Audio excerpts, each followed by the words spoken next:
Oui. Oui. Je m'appelle Wilson Lai. Je m'appelle Benjamin Yap. Je m'appelle Elisance. Vous écoutez Deep Cut.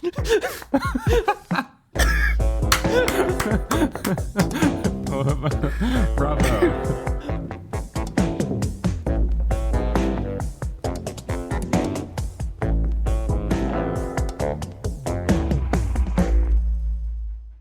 On Deep Cut, we compare our director's most popular film with a personal favorite chosen by one of us. We also discuss the director's life in Korea to bring in context that helps us view their movies as they may want us to. Welcome back to another Deep Cut upkeep with our favorite Frederick Wiseman. Remember to follow us on Spotify, Apple Podcasts, YouTube. We're on YouTube now. YouTube. Oh, You can check out our Discord channel if you want to come talk to us about the movies, and follow us on Instagram, Letterboxd, Facebook, any of the social apps to follow new updates, because we're going to have more episodes coming out soon. I'll be sure to do that. Thanks, Eli. Be sure to also check out our previous episodes on Frederick Wiseman, including our introduction to him, where we covered 3 of his films, and then our previous coverage on Fred's most previous film, A Couple, where we also got to interview him. And that was like one of the best moments of my entire life. Yeah, Wilson. I still think peaked. about that day. I consider that so professionally embarrassing. Like, I think about that interview. Embarrassing? Yeah, because We interviewed his ear. it was great.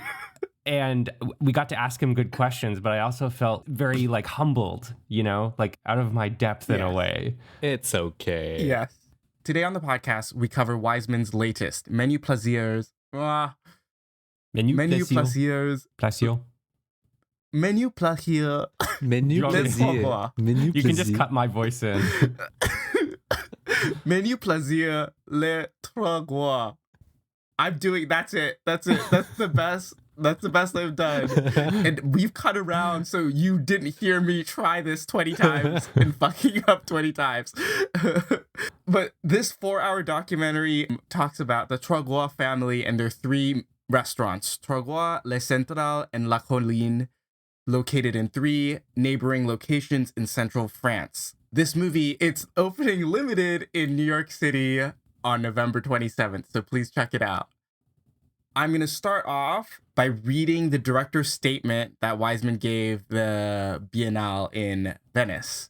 And I think this will just set the stage for the conversation that we're about to have with a director that we love and a director that we have become familiar with through the podcast. During the summer of 2020, I stayed at a friend's house in Burgundy for a month. To thank my friends, I looked in the Guide Michelin for a good restaurant nearby. I found Troigros and we had a great lunch. After the meal, the chef, César Troigros, stopped by our table.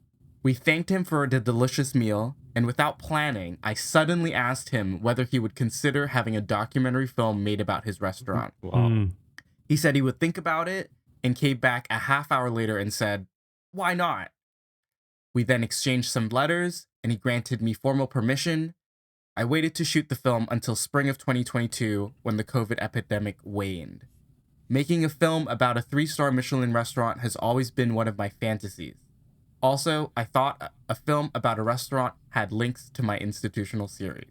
And that is Fred Wiseman's cut and dry, to the point director's statement. As we've come to know, he's a very to the point kind of guy. That last sentence implies he doesn't think of it as part of his institutional series.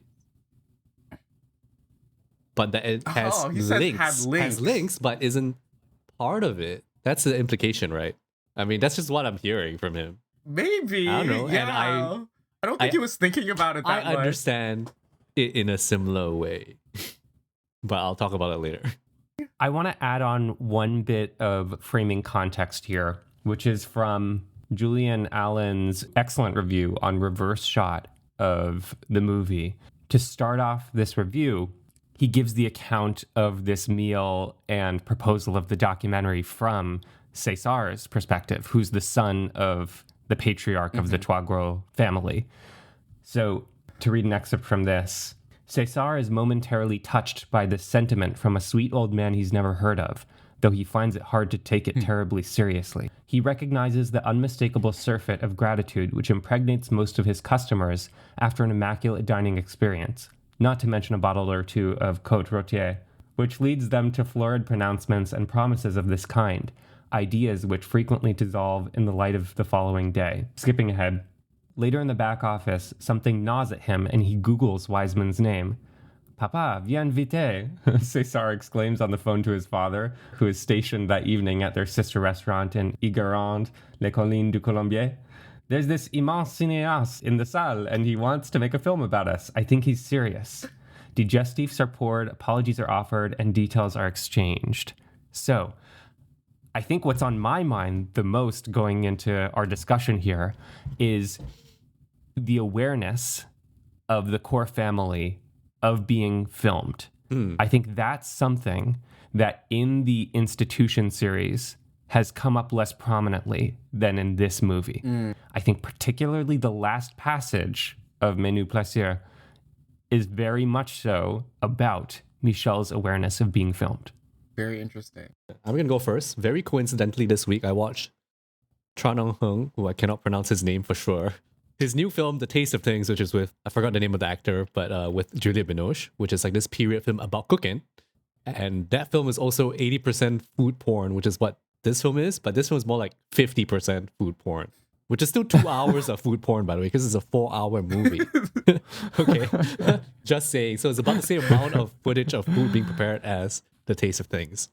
Yeah, and I thought that was an interesting pairing for me, like wine, this week, thinking about films about French food, right? And it was very funny when he brings out that book, Escoffier, and that's a book that's also referenced in The Taste of Things, which is a very famous French chef. And he's not like a contemporary chef. He's like a very famous chef from like, who is already dead in the time of The Taste of Things, who like was one of the, what do you call it, pioneers of a lot of cooking and preparation stuff. And the foodies in The Taste of Things talk about him as that. So I found that very useful watching the film. And I think what was also really useful is I watched The Bear Season 2, which is much more about fine dining than The Bear Season 1. And seeing the similarities between a real-life Michelin star restaurant and a restaurant being portrayed in a fictional movie that wants to get a Michelin star, and finding that, oh, you know, there's a lot of similarities here within the two, between the narrative and the documentary depictions of a Michelin star restaurant. So I found it really cool, actually.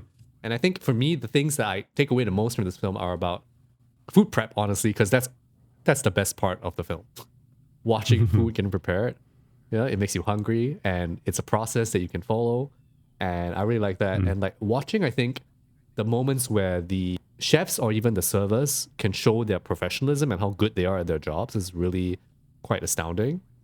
My favorite probably being the cheese platter guy, just saying the name of every single cheese on the table. And I was like, how? How do you remember all that? Those are the Menus-Plaisirs of the film, right? The small pleasures of the film as watching food being prepared and like watching skill in a profession being displayed. And that's really honestly my biggest takeaway from this film. I think as a Wiseman, and I've not seen that many Wiseman, I'm not at your numbers, Wilson. I actually kind of think of it most in conversation with boxing gym, because I thought about that too. I feel like it's really more about the action. However, I would say that I think I don't really think of it as highly as the other output that I've seen from him, because there's just maybe there's a bit of a lack of bite in this that I wish there was. And I think that ties into the thing you're asking about, Eli, like where like how much they know they're being filmed and how much is it a film about a restaurant versus a film about a family. And I think it's more of the latter. And because of that, it feels less incisive and like less able to break down the institution of the restaurant and like really give us a new insight as to what is happening here. But the pleasures that are in other Wiseman films, the process of doing things are still there and they can still be savored. That's my takeaway. Now I see your point with you saying maybe it is not Yeah. a part of the institution's series. And also, like, I would, like, out of all the Wisemans that I found connections from this to, I think it's, like, the precision of, like, and the precision and beauty of, like, something like Model or something like Ballet from Wiseman. But I think at its core, the most similar Wiseman film to this is, to me, is A Couple, which is, like, wild. It's, like, Ooh. weird. But I think because they follow one after the other, and Wiseman made A Couple during the pandemic, right? He couldn't go outside. Yeah. And then he conceived of this film also within the pandemic and only started shooting when the pandemic was over. I am sure there's, like, some thematic overlap with this. I would say, like, it was, like, family dynamics seem like loving on the outside, and then there's, like, it gets more complicated as things trickle down, right? Like, I think maybe that's a wild sort of reach in terms of, like, linking the two, but I think I saw, like, similar views on these familiar relationships, and I do think that it is actually the core of this film, is this family dynasty that owns these fine dining restaurants.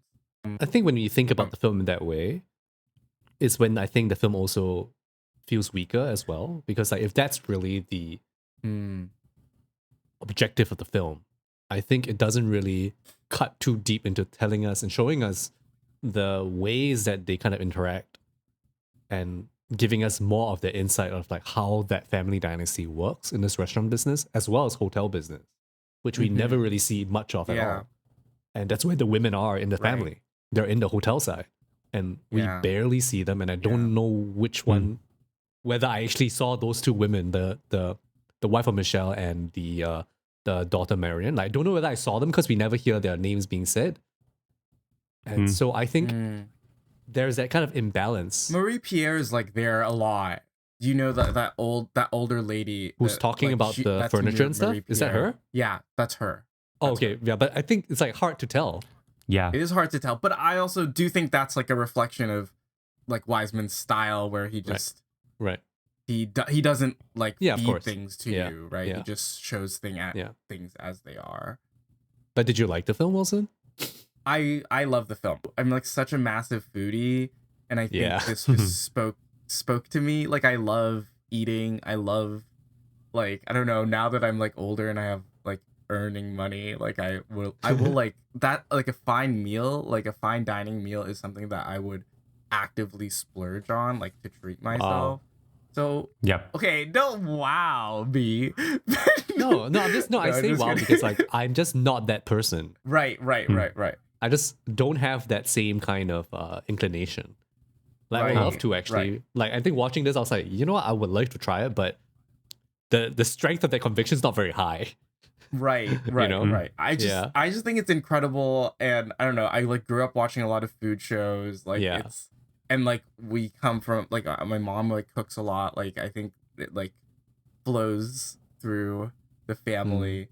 So this was so exhilarating to watch, like, all the kitchen stuff, and I think I was, like, amused by the family stuff. I think it was funny to see, like, the bickering and, I guess, the power that Michelle has over both Cesar and Leo, and also how that communicates with the toxicity, like, the inherent toxicity of kitchen culture. Like, I think that's something that's been written about a lot, and, like, I'm sure, like, The Bear, like, covers that as a theme. Like, it's a big part of The Bear, and Carmi's trying to, like, reinvent this, like, new way of, like, a new way to run a kitchen. But I thought it was, like, so tense whenever, like, one of the staff got, like, reprimanded, or even the scene at the beginning where the three of them are talking about the menu, and, like, like, Michelle's, like, shooting down the kids' ideas, and you, like, just see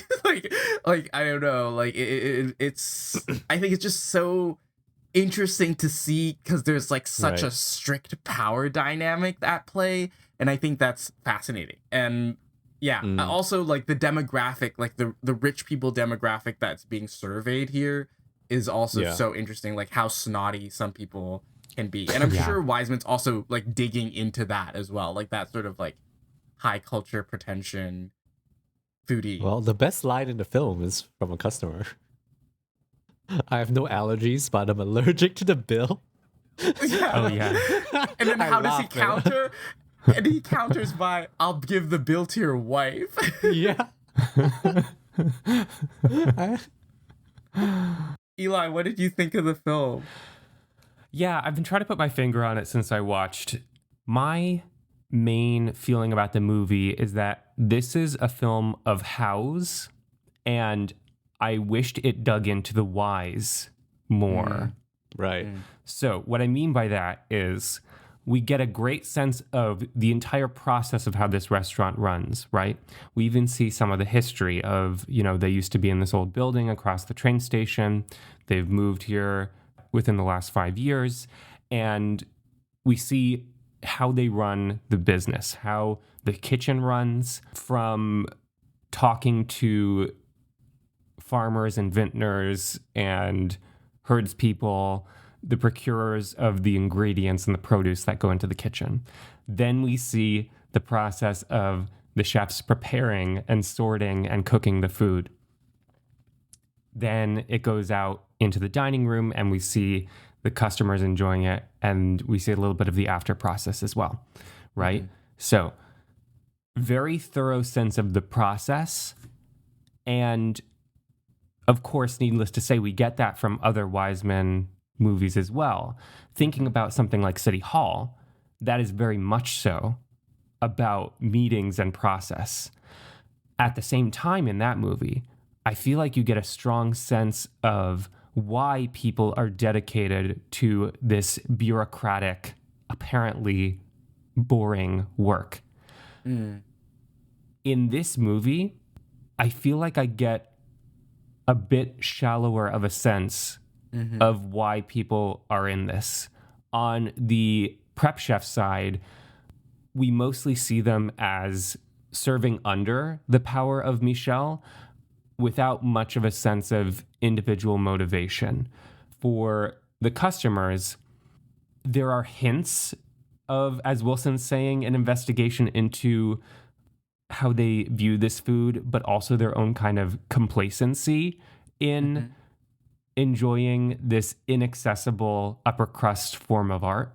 And on the main family side, the most interesting passage of the movie to me is the whys of the family. Because when we see them at action in the workplace and when we see them with customers talking about why they do what they do, or sort of reflecting on the art, we get something of a facade, I think. Right. Yeah.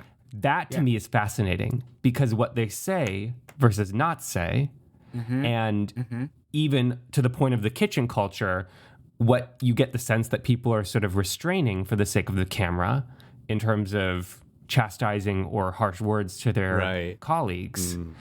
Yeah. What's not there is really interesting to me. And because there is so much of a focus on the parts of the process that happen outside the kitchen, I don't get a super strong sense about the broad whys for the institution. If it had focused on the lack of whys from the main family or dug deeper into the whys of the kitchen members, I think I would feel this were a fuller picture. That being said, as Ben said, this is full of a lot of the technical pleasures that come in Wiseman's other movies, especially the smallness of the work that the kitchen staff do is so enthralling. The minutia of dipping a tiny thing into this sauce and then dribbling it on a sheet and letting it dry, that stuff is so juicy. Yeah. You know how you talk about the final passage of the film, Eli? Yeah. I found it interesting that the final passage is a lot of Michel talking about his family. Yes. And if anything, Wiseman puts all the exposition in the end. where he Yeah. describes the family structure and what they're doing at the very last 10 minutes. And that's a very so distinct choice. Yeah. And I don't know why he has done that. Maybe it's kind of a choice to say that, okay, just observe the action and then let me help you understand what you've just seen. It makes it hard to know what the major dramatic question of the movie is Right. until that late stage, Right. I think that's which is hard for a 4-hour movie. I guess that's some of the stuff that I like about Wiseman movies, where he doesn't reveal his point, like his large point, until like much later. But maybe the problem with this one is that the large point is not that interesting. Yeah. Or deeply revealed by the main parties. Right? I mean, they're family, but how do we see the ways more explicitly of how like the family connection really changes the way this Yeah. restaurant runs? We get a sense because we know that family stuff always complicates stuff. We know that we can guess at how the dynamics are different.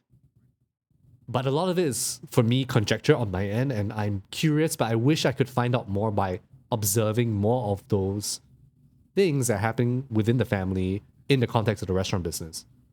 And the film doesn't give you those answers. It gives you more questions.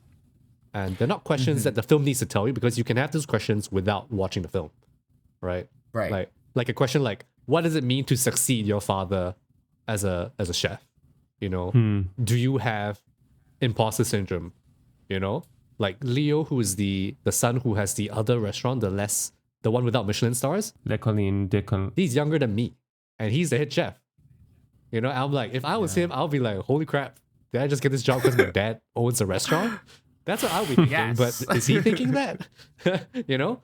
Yeah, those are the questions that are more interesting to me from a kind of dramatic or emotional level, but we don't really get access to those things. The key scenes to me are when some combination of Michel, Leo, and César are interacting with each other. That's when I glean the most about what this is about. And or when Michel or César interact with diners. Yeah. Because how they act with each other, there is a difference from how they act or describe their actions with the diners. For example, Michel has a tendency to, when his kitchen staff ask him a question, he does not answer it. You see this multiple times. Someone asks him, do you want a plate for this? And he responds by saying something like, this needs more salt. And he is on his own thread when it comes to his chefs. And even a little bit with his sons, too. Think of the sriracha conversation where he's so fixated on that, and his son is trying to get him to talk about something else going on the plate. When it comes to the diners, he very directly follows the thread of conversation and will interplay with what his diners are saying to him. But he also, in those moments, I think is less focused on the work and more cognizant of how it's being received by his audience, both in the dining room and through the camera. That stuff is fascinating to me. That difference between those two stages of reception and performance really interests me. I wish there were more of it. And also the conversations with the diners are really where we get the most about like how people feel about food. True. And you have that facade, and I was thinking about how that's kind of like exposition in the context of this documentary. And I kind of have this thought, which is like a lot of this is about like the love of food and like why we do things and how we do things. But so much of it is fed through me telling somebody else, or rather the chef telling somebody else, or the service staff telling somebody else. And so it's a lot of, in a way, telling, not showing in the context of this film, where I talk about how I love food. I talk about why I do these things rather than like show me how you do the thing. You know what I mean? And I guess it's also like me realizing that Michel, a lot of the times, more often than not, is more concerned about presentation than he is about taste, which I think is very fascinating, right? He's more concerned about fixing presentation than taste most of the time, not all the time. And that's pretty interesting to me, because I always wonder, like, what exactly are you buying with the Michelin star? You know, when you go to a Michelin star restaurant, like, is it mostly presentation, or is it how important is taste compared to presentation, as well as like the experience of going there and like talking to the chef and like feeling like a VIP, right? Like, is that more of what you're buying when you go to a Michelin star restaurant? But because I just like good tasting food, so that's me.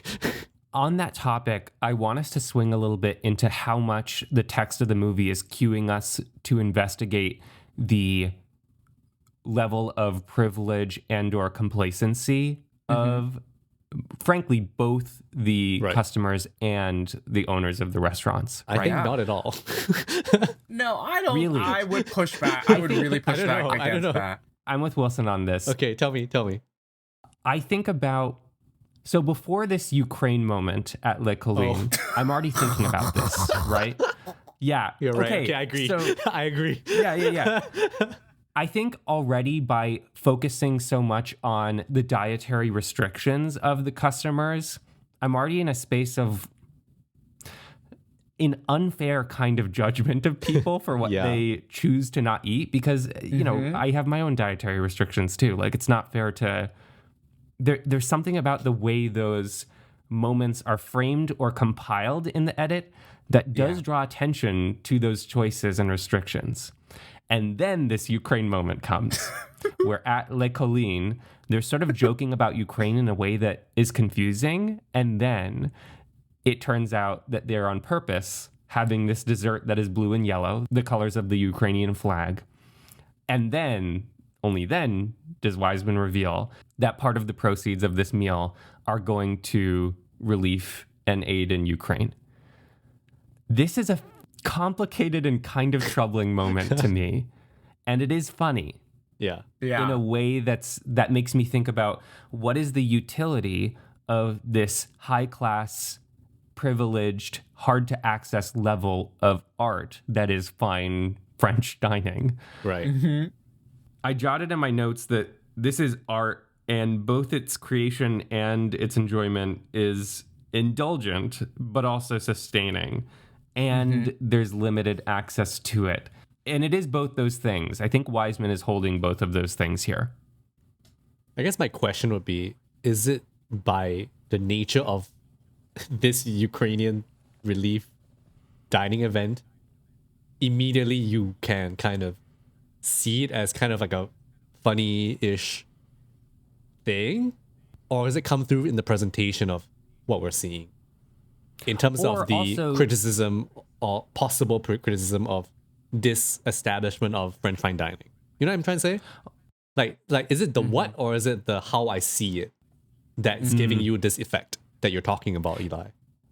To add another extra textual factor in here, we're watching this at a time when global current events are real rough. Yes. So I know I'm already primed to be thinking about that just as a viewer in the fall of 2023. Right. Yeah. So I think it is a combination of these things. Yes. I do think Wiseman is drawing our attention to it through the edit in purposeful ways and how he's doling out information. I guess the inclusion of it in at all is already doing something. Yeah. Right. True. Right. But thinking about the order of telling us that the proceeds are going to Ukrainian relief at the end of this flow of information does feel like a choice. Right. So does it really happen at the end? Is there a scene something like that beforehand where they're talking about the menu? And they do talk about it a little bit, but it's within like a 5-minute block. He was like, "Oh, this is a salad that gives you strength," and I was like, "What kind of strength?" And then in the next line, he says, "This is the strength to go to Ukraine." Yeah, it's a wild jump. But I think they don't explain that. Oh, it's a charity event in a sense. Yeah. It's just like an event where let's support Ukraine through eating, which is like, how does that work? I guess you can infer that probably it's some kind of charity event, but it's not said explicitly. Yeah. I don't think it is even. I think it's just something about the way that Wiseman constructs that flow of information at least suggests that this thing is blue and yellow. Yes. Oh, and also we can send some money to Ukraine. Right. Yeah. To answer your question, Ben, I think that Wiseman is constructing it on purpose to draw our attention to some kind of complacency. Yeah. And also, it is inherent to fine dining. It comes with privilege, and there's, I hope, some self-awareness from that. on the patrons of these I restaurants. guess it's telling that we don't really see much from the patrons from that event. We see them eat the red salad and talk about the salad. We True. never really see, aside from preparation of the blue and yellow stuff. And so we don't see like the Ukraine side of this so-called charity dining event. But it's just kind of like, it's maybe like this afterthought kind of thing, maybe. But it's like, oh, let's do that. But it's not really like the point of going there. The point of going there is still to eat the food, right? Yes. Yes. Yeah. That's it. Right. So I think maybe by not including footage of them eating the blue and yellow stuff is part of the point. But it's very hard to say with this kind of like point by omission kind of stuff. You know, it's like a bit dicey to think about, but I can kind of see it. It is interesting that in this 4-hour-long movie, a lot of the points are made by omission. Right. Like what Michelle is not saying to the diners. So I had this thought, and it was not answered when I was watching the film. So you know how we talk about how it's a film about this family and the dynamics, right? Yeah. Right. And so the two sons that we are acquainted with are Cesar and Leo, and of course their father Michel. And then I wrote down in my notes, is there a favorite son? Lol. Because I was like thinking about that, and I was like, That's why I said What? Succession. I told you this is Succession. and I was like, is there? But I think it doesn't really go that far into like really like giving us enough clues of like maybe there is. But Cesar is older, and he is the one working in the Michelin star restaurant that's way fancier. And then Leo's in the other restaurant and alone, and his father's not there. He sees his father the least. Cesar sees his father every day at work, and it's like, Yeah. like something's happening here, but maybe it's just how things shake out, you know? Leo seems at least somewhat content with having his own space, his own restaurant. But I definitely did see a Roman Kendall Logan type situation at play. And that's why when I finished it, I told you guys it was like Succession because I couldn't unsee the way, and also the way that like Michel like barrels through things with people who works for him. I was like, oh my God, this is like CEO energy. It's giving Logan Roy. It's giving Logan Roy. Yeah. It's just, I think because there might be a downplaying of whatever that possible relationship is, because they know the cameras are rolling, it's really difficult to really answer that question. Because it's so much like the documentary is made because you know that it's about the family, rather than, say, a documentary that's made about institution and the characters in it just happen to be in there. This is very much a documentary about the family. Right. And so the family is the institution in many ways. And they're already primed to the camera. Yeah. On this topic, a moment that I starred in my notes was Michel's conversation with the vintner couple who is semi-retired and turned things over to their children. When the vintner says, I prefer my son's wine to my own, Michel's reaction is shock. He's like, really? So funny. It's like, I can't believe that you think that. If he does have a favorite son, and in some ways maybe it's Cesar, in some ways he seems annoyed with Cesar too, right? There's also a kind of pride in himself that seems to get in the way of a full appreciation and respect for his children's work. Right. Like he tries his best during that conversation to be like, oh, it's all Cesar, you know, like the food, you know.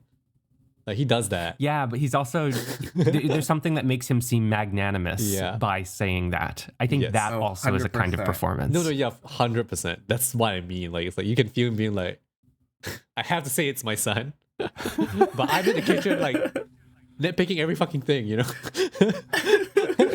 The fucking citron pepper, it's too spicy. He's a good kid. Maybe you need to go to hot ones, Michelle.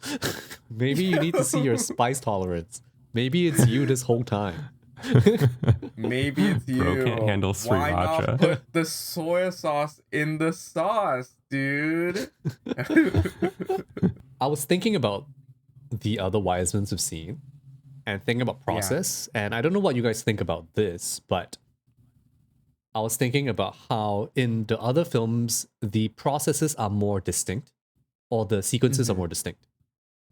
Right. So what I wrote down was the difference between a parallel montage versus, I don't have the right word for it, but I wrote singular montage, but I don't know whether it makes any sense. Essentially, like a scene in sequence with a congruity of space and time versus watching different parts of scenes happening and intercutting between things. That's what I mean, this parallel montage. Right. And it makes sense to do a parallel montage in the kitchen because a lot of shit is going on at the same time. Yes. Yeah. But my kind of issue with that is that we never really see any sequence go through all its steps in sequence. And it kind of bugged me watching the film because we would check in on like other random bits of the process coming in and out, but we would lose the flow of that sequence. That I felt a bit of that loss of pleasure watching the sequence and process compared to, say, like watching somebody put a sofa into a trash truck and watching it get chomped down. You know what I mean?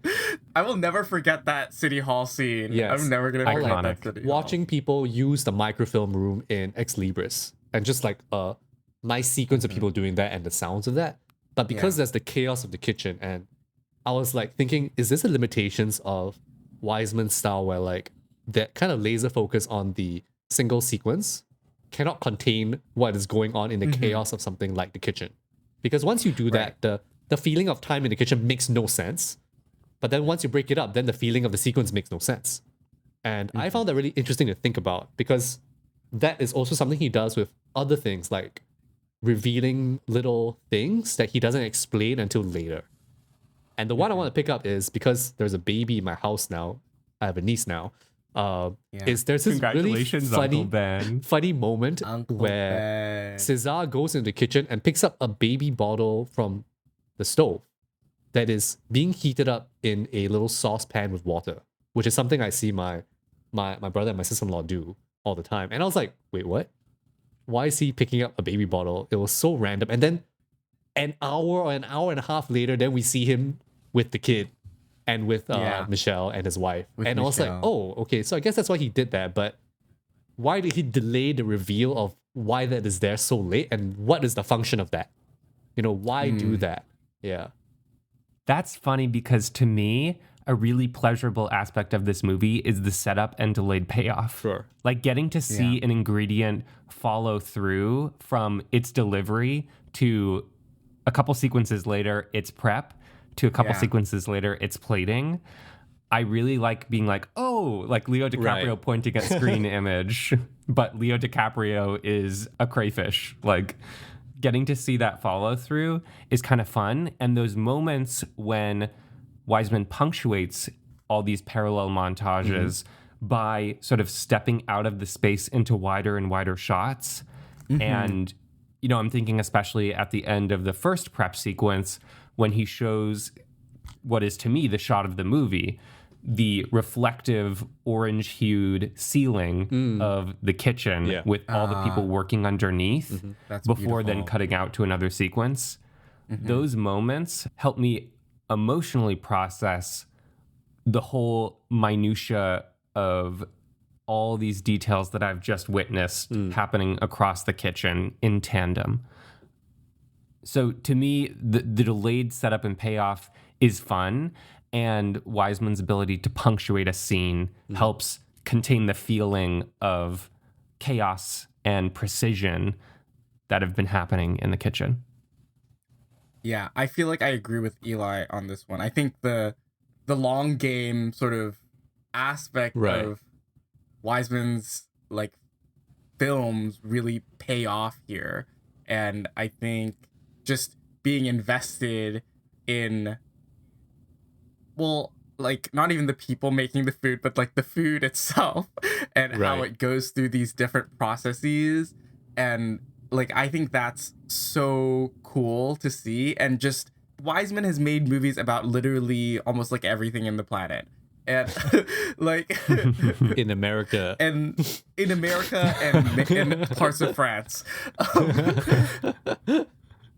And I think just turning that eye and that way that he sees and cuts the world precisely into food, which is, I think, compared to other things, like it's more like it feels more cropped in than anything else that he's done. Like maybe even including Boxing Gym. Like I feel like the subject matter is so contained that he's able to go into the minutia of like small things. So then instead of thinking big picture city hall, we're gonna go into like all these different departments of government, right? Like we're going big picture is actually this restaurant. So then like dessert prep, appetizer, aperitif prep, Right.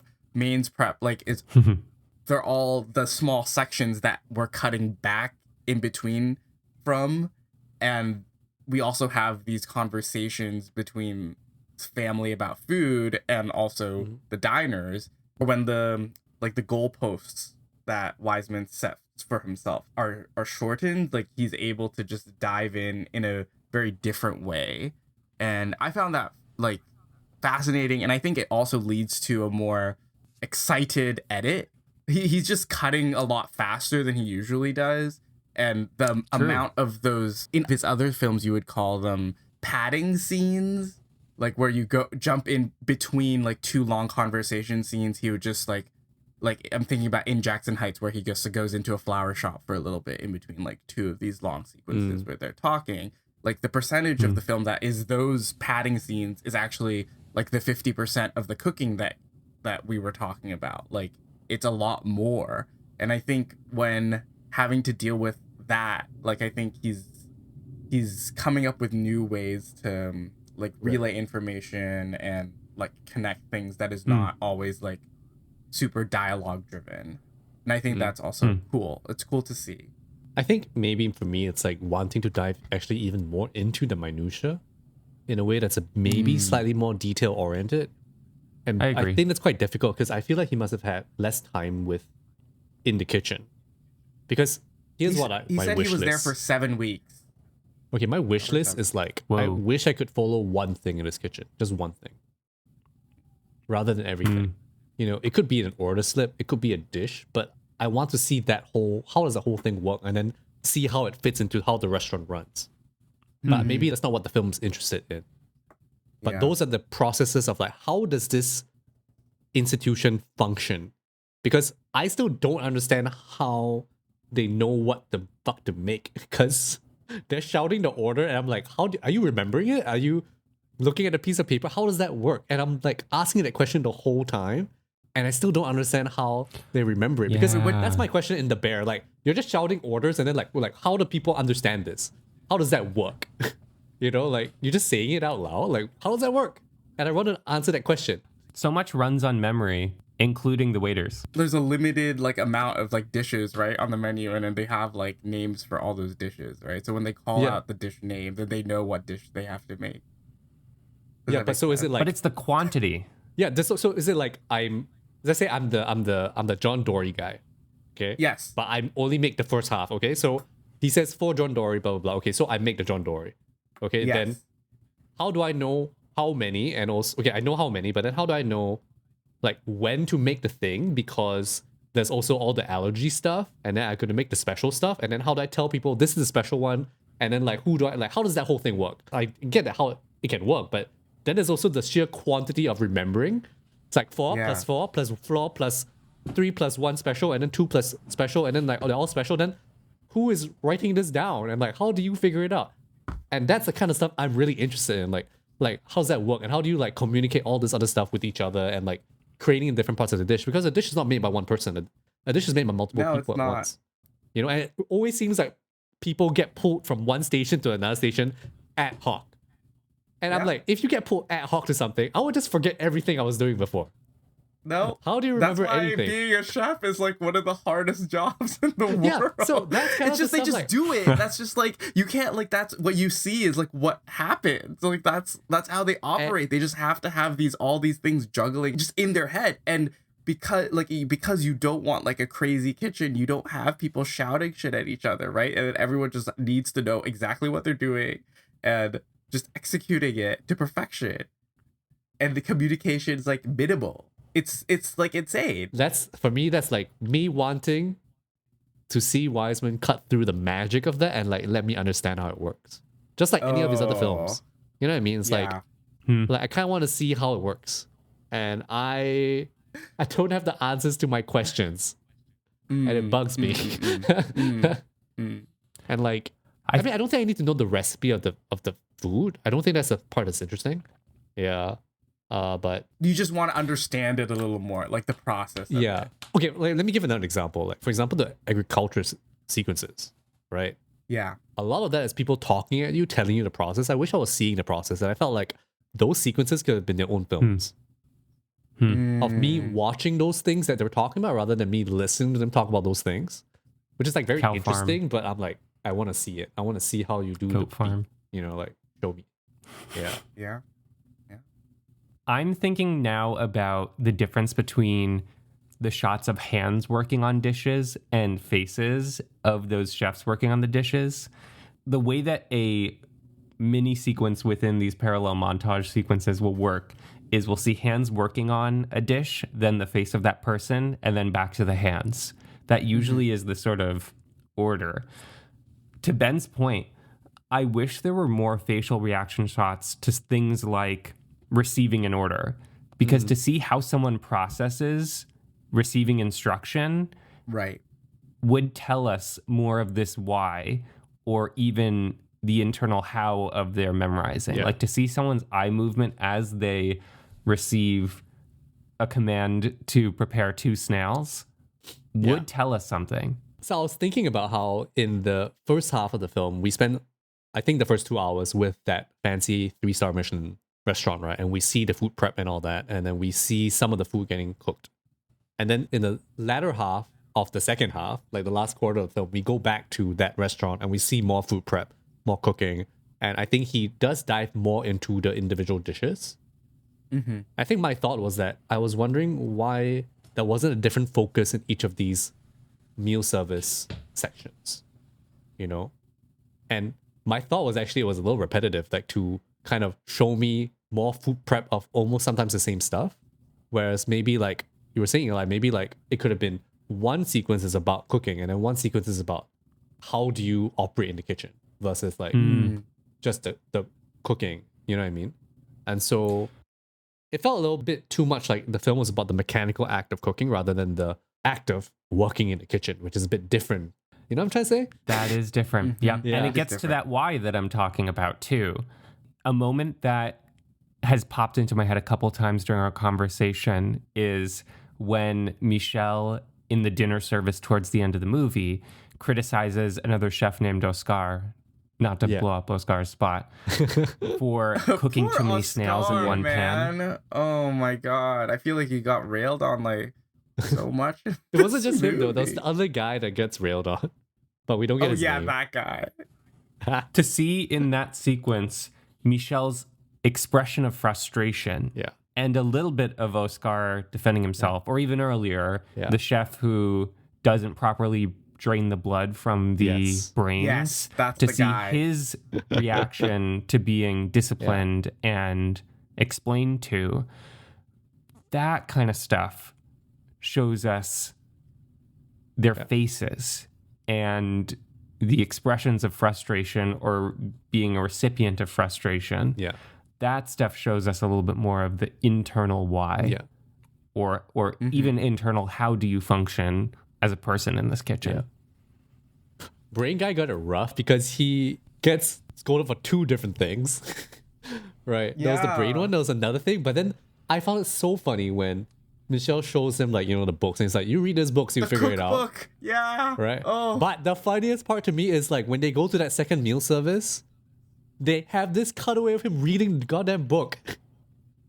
I didn't see that. I didn't catch that either. And I was like, wait, what? And clearly that was definitely an edit out of time. That was probably just they had him reading the book in the previous sequence and they used it for the second sequence to be like, oh, he's preparing, he's reading the book. And I was like, well, the edit really does him really dirty and being like, oh, poor guy, he needs to like read book. He needs to like study. In Michel's telling this chef to read the book, there's something that's both wielding power and performing for the camera and also somewhat generous of like not just telling you to do something, but wanting you to understand why you're doing it. That felt a little teacherly to me, even though it is also a little bit condescending too. I think, to be fair, like we talk about the performativeness of it because we know the cameras are rolling or they know the cameras are rolling.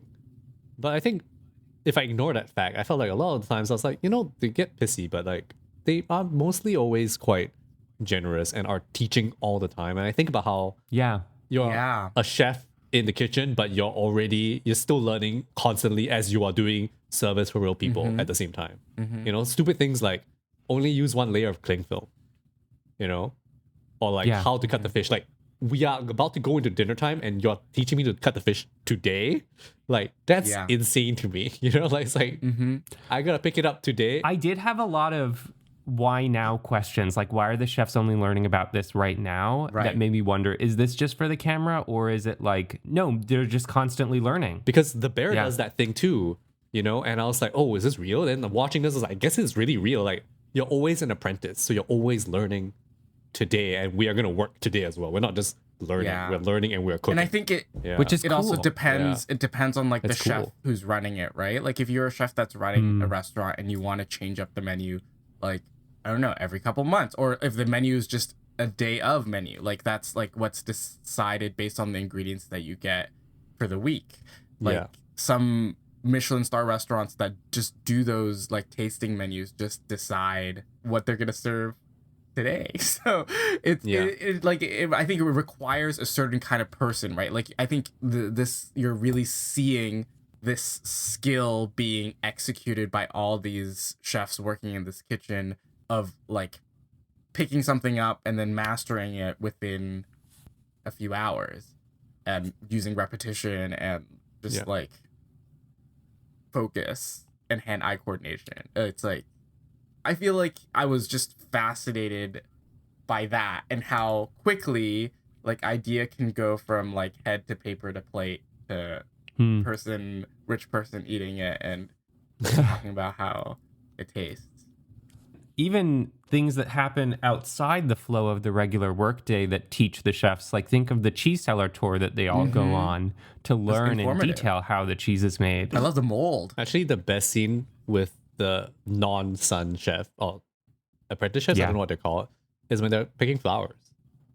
I love that. Love that. scene. Yeah, I because love that's that a scene scene where they so like are much. outside the kitchen, which is really nice, and also reminds me of a couple, and also all the shots of ponds Yeah. Yeah. where Yeah, they feel the nature. most comfortable. I think if the people aside from the family, the main family, could become more characters in their own right through Yes. the documentary process, that would make it a much more fascinating film. Whether it's agree. like them going on a smoke break or whatever the fuck. That would really like give us a bit more insight, but I think it would maybe be too difficult to do because they would not say what they actually feel. There's no way, Of you course. know. So Yeah. I think that's the nature of this kind of documentary, that you will just not get the insight because it is a scientific thing. It's like you observe the thing, but the act of observation changes the thing. But at the same time, to have more of it would show us, I think, inherently what people on camera are not revealing about Right. their opinions and motivations, So you're as we asking for see more from the main hours. family towards the end of the movie. I think there would be value still to Yeah. making those subsidiary chefs more main characters. Oh, he has a new team working on this one. There's like a few production changes that happen. So he has a new DP. It was his first time shooting, and I think he did a relatively good job. There was a few shots where he was like tilted, Reframing. and then he like reframes, he like adjusts himself, and I'm like, oh, what's happening here? And that's why I had to search up who shot it. Oh. Yeah, but I think his longtime cinematographer might have retired, and also because of health issues, Wiseman said that he's not holding mic anymore. He's Right. watching I from a wondered monitor. that. Yeah, I wondered about that because in the credits there are more boom operators. Yeah, so he said it's because deteriorating health did not allow him to boom operate, and Yeah. so what he used to do, right, is he used to like he used to say that he used to point using the boom mic to where he wants the cinematographer to film. So now he's just Interesting. That's cool. one eye Actually, on the that's mic. really cool. Oh, yeah, one eye on the monitor and then one eye on the cinematographer, and the cinematographer had an eye on him, and he like sort of used his fingers to point. Yeah. Huh. Yeah, interesting stuff.